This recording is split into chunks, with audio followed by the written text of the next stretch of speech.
So, does your prep coach suck? Oh my God. I'm going to ruffle so many feathers with this video, but you know what? I don't care because it needs to be said, especially because nowadays everybody and their grandmother is a prep coach. They do one show, whether they win an award or not, doesn't even matter. All of a sudden now they can prep people to get on a bodybuilding stage, which is pretty dangerous if you're not doing it right, especially if you're playing around with hormones and diuretics and everything like that. So I want to clear the air right now for those of you that are in that research phase, looking to see who you want to work with when it comes to your contest prep and what things that you might want to think about. And if you're working with someone right now, whether or not, ascertaining this person is the right match for you. So yeah, that's what we're going to talk about today. For those of you that are here for the very first time, I want to welcome you. Welcome to my channel. For my returning viewers, hey there girls and guys too. Hey there, welcome back. Make sure that you subscribe to my channel right now and click the little bell notification so that way you do not miss a single video. And also, if you like what I've said so far, you like this topic, go ahead and give it a thumbs up so YouTube knows to share it to other people who need this advice. If you're on social media, please come on by my Instagram and follow me because I'm trying to grow my profile there. I share a lot of stuff on the daily basis, more motivational videos, posts, links to articles and stuff like that I've written on my blog. And you don't want to miss that. So stay connected with me. Come on over to my Instagram and like me there. And also, if you're on Facebook, maybe you're not on Instagram, go ahead and like me on Facebook because I share the same content there as well. For those of you, again, joining me for the very first time, welcome. My name is Roxy Beckles, and I am a fitness professional who's been in the industry for over 21 years. I'm a former IFBB pro, and I've had the amazing opportunity to compete at the 2014 Olympia in women's physique. And now what I do is I coach women between the ages of 30, 40, 50s, and beyond to rewrite their stories, to really get connected with who they are, getting in connection with, their desires when it comes to their fitness. For some of them, it's getting ready for a contest prep, but not everybody competes. But most of all, changing their bodies, building their confidence, getting in touch with their feminine energy, and doing it all through the vehicle of fitness. So let's go ahead and jump right in. So I've got a series of question kind of things to bring up today and topics to talk about that are going to help you to identify whether or not your prep coach sucks and if it's time to find somebody else to work with. The thing about contest prep is that it's really actually not rocket science at all. It's just science. And if you understand physiology, if you understand anatomy, if you understand exercise programming, if you understand nutrition, it's not hard to prep someone for a show. The problem is when you have fitness professionals who have not cultivated their education, whether that's getting certain certifications or going to school for things or having the hands-on knowledge and practice about how to do this stuff and trying to pick up clients because it's kind of easy to do that on the internet nowadays. And just like building a business and a brand based off of what they've done. And you can't do that. I mean, yes, it's one thing to say, I've had experience, I've done this before, I know what to do, than it is to say, well, this is what I do, this is what works for me, so therefore it's going to work for everyone, and that's how you coach. And there's some people that are out there doing that. And so I just want to give you some tools to be able to make sure that you make the right decision when you're not only investing money in somebody and in what they stand for with their business, but in you and your body and your health and your sanity as well. So the first thing I want to ask you, does your coach dismiss you and your questions and tells you don't ask anything and just do what I say, don't challenge me? Now, I think that is a major problem because here's the thing. A coach, when you look at the root of what that word means and the role and the responsibility of that, a coach's job is to make you better. A coach's job is to help you to expand and grow, to foster a talent that you have.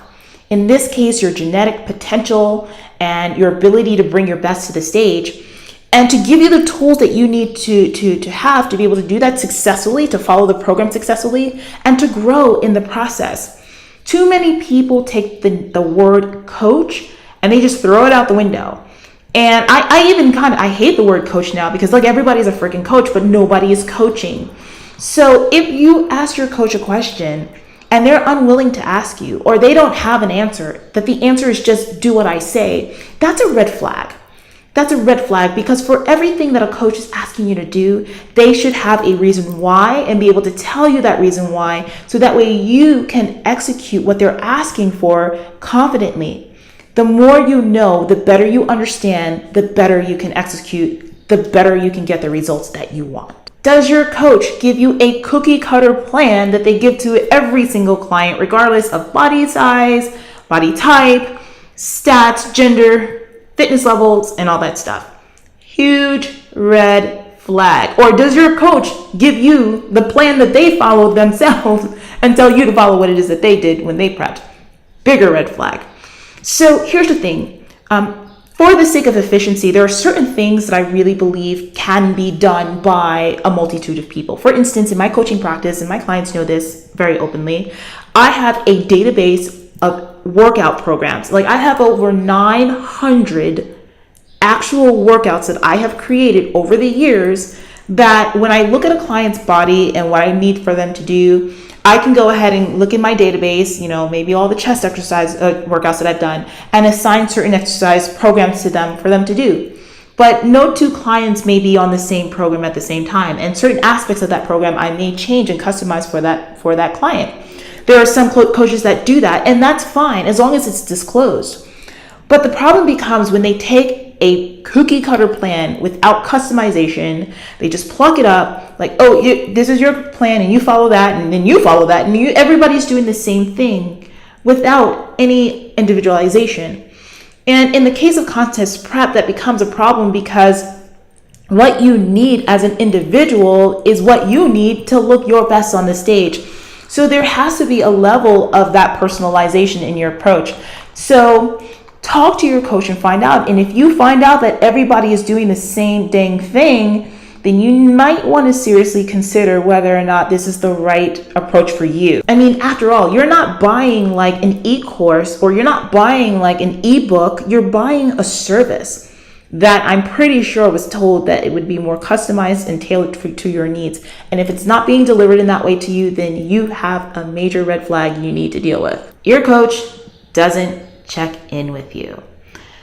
I don't know about your coach, but with my clients, like even my clients who live like 3,000, 4,000, 5,000 miles away from me, like I have clients all over the world, like Asia and Europe and Canada, across the United States, everywhere.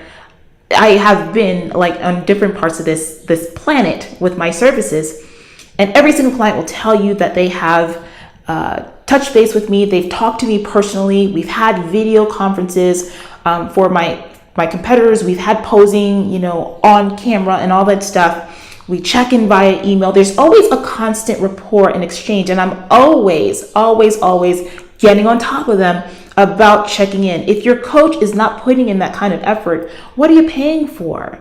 Because if they're not looking at your progress on a weekly basis, and then as you get closer to the show, some people might want to have you check in more often. Maybe they'll have you check in daily. But if they don't know what's going on with you and your body, then how can you reach your best? So it's a problem if you are not constantly in communication with your coach, or at least their assistant or somebody on their team to help you through this process.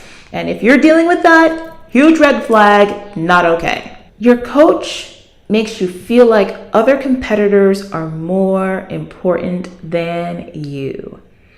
That is so terrible. And I hear that happening a lot with master's level competitors, how they may be dealing with a coach who has, other classes, younger competitors, and they kind of push their masters or older competitors out the way and don't give them as much attention as like some of the younger girls or the bikini girls or this and that.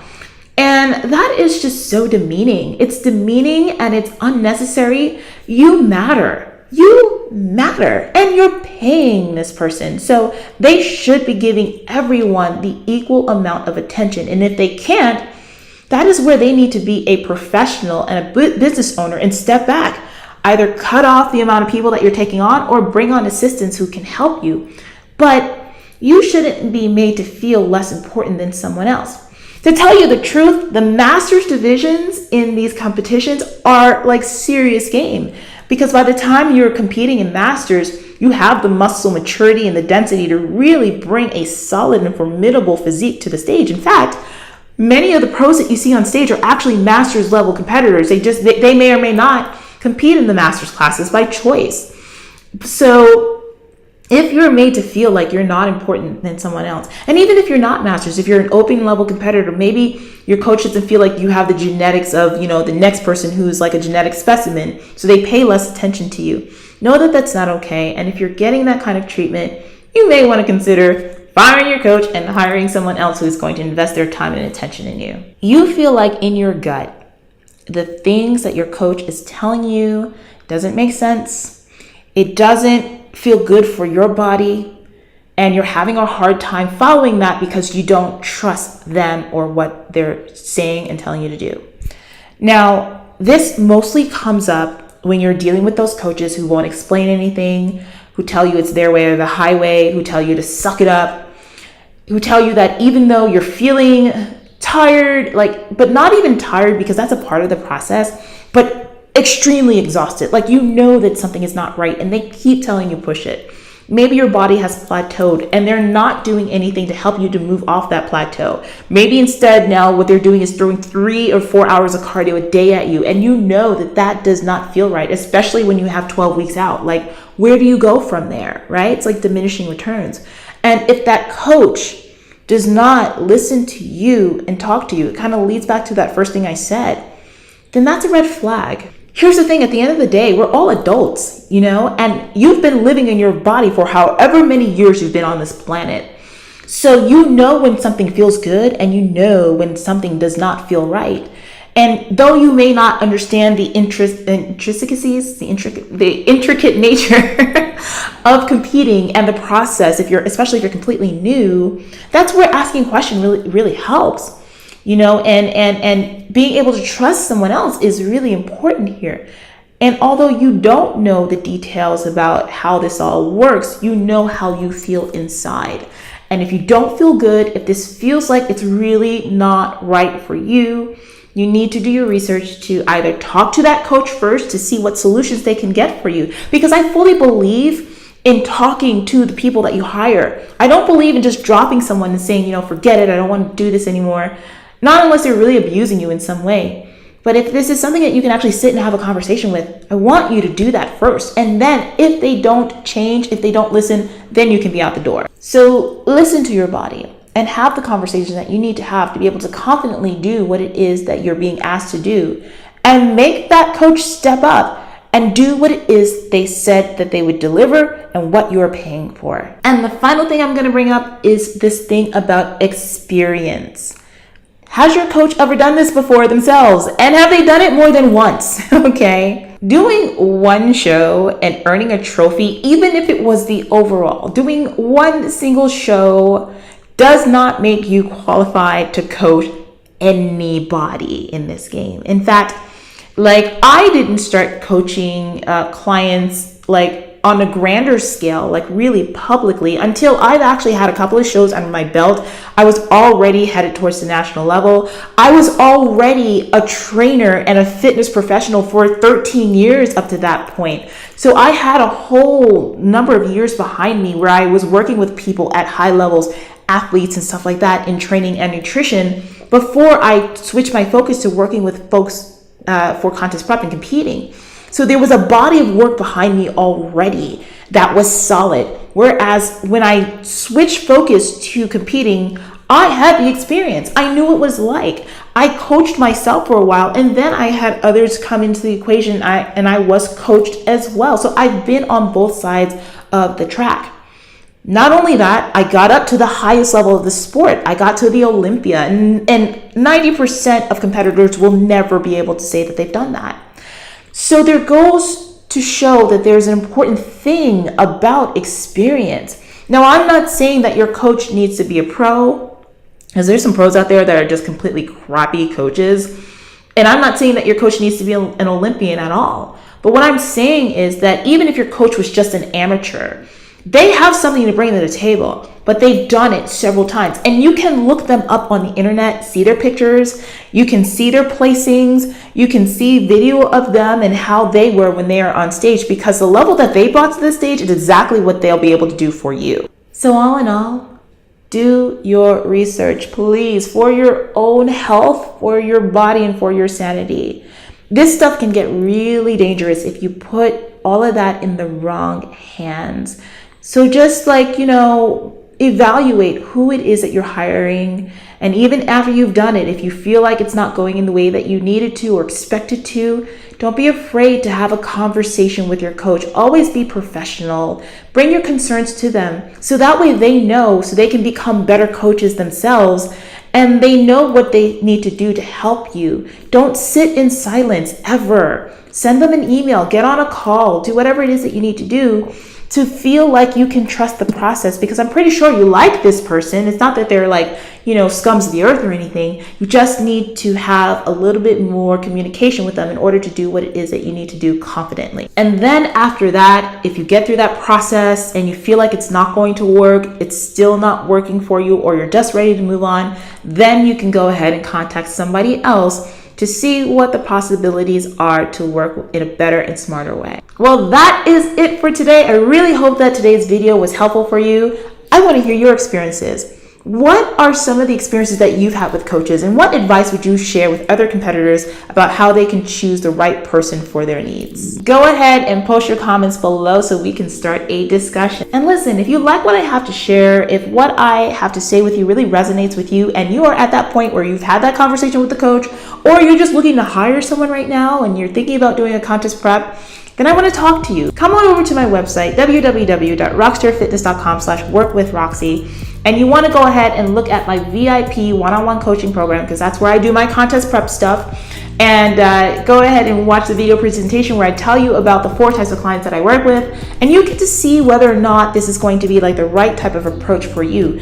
The way that I work, I put everything out there up front so you can do your research. So that way, if you decide to go ahead and reach out to me to schedule a complimentary call, you know that this is the perfect program for you. It's just a matter of getting questions answered and getting you started. So go over to my website, check that out, and let's see if becoming a rock star as a competitor is right for you. Thank you so much for joining me on today's video. I want you to make sure you subscribe, like, comment, and all that stuff, and I will see you the next time. Bye-bye.